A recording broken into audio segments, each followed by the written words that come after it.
What's Poppington? It's your girl Kennedy, and I'm back with another DIY. One thing about me, if I see it and I like it and I want it, I'll make it. For those of you who don't know, this bag, not this bag has been everywhere. I don't think it's been everywhere, but it's been everywhere for me. It's a Scrunchie bag by the Roomshop, and I'm obsessed with it. But to my knowledge, she does not have the color that I want on her website. So here I am, DIYing. If you're interested in making this Scrunchie purse by the Roomshop, then keep watching. So really quick, just the list of materials that I used. I used pattern paper, my satin fabric with matching thread, my fabric chalk, scissors, ruler, and a thick elastic. To start off, I rolled out my tracing paper the same length as my cutting board, which is 35 inches, and I used a paperweight to secure it. Then I folded it the long ways first.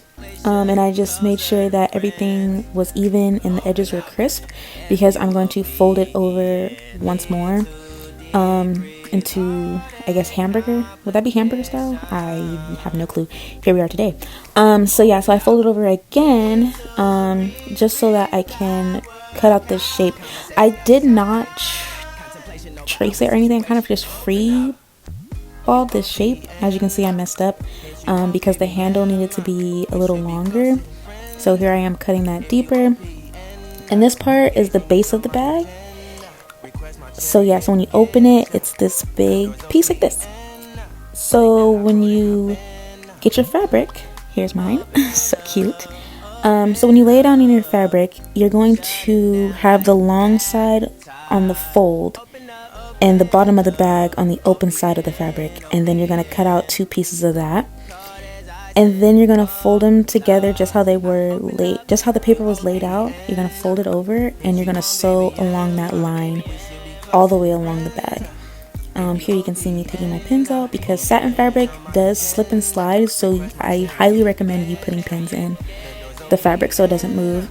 And before you sew all the way to the edge, just like I mentioned before, leave an inch gap from the edge before sewing it shut, which will make sense later on.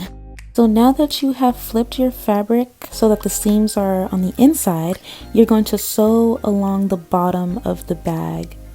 So here I am pinning only the bottoms together, and you're going to leave that space on the edges. You're not going to sew your handles together. So now I'm just laying my elastic down. Your elastic has to be shorter than your handle, and this is where I messed up at, because my handle should have been a lot longer so that I'll have more scrunchtation, but I didn't have, it's still scrunched up, but not as much as I wanted it to.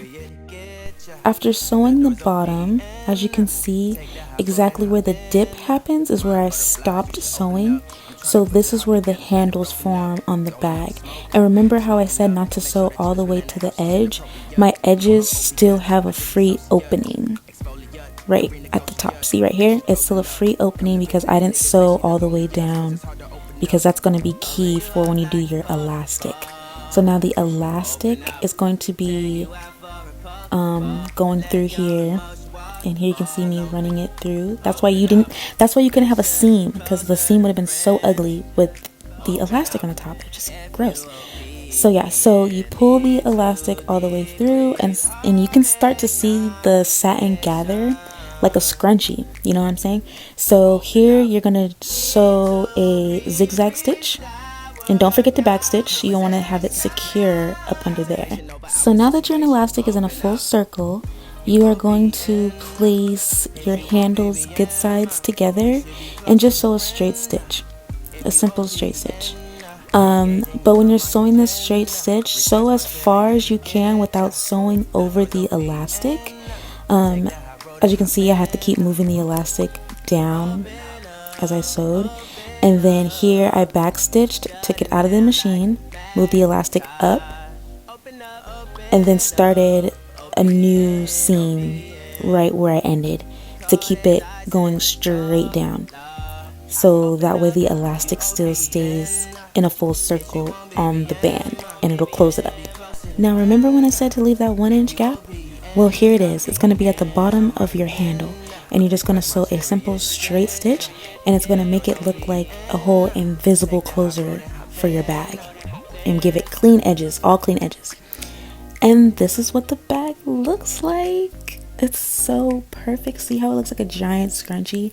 But since I'm black, we're going to call it a bonnet. Like, I'm going to call it the bonnet bag because that's what it looks like.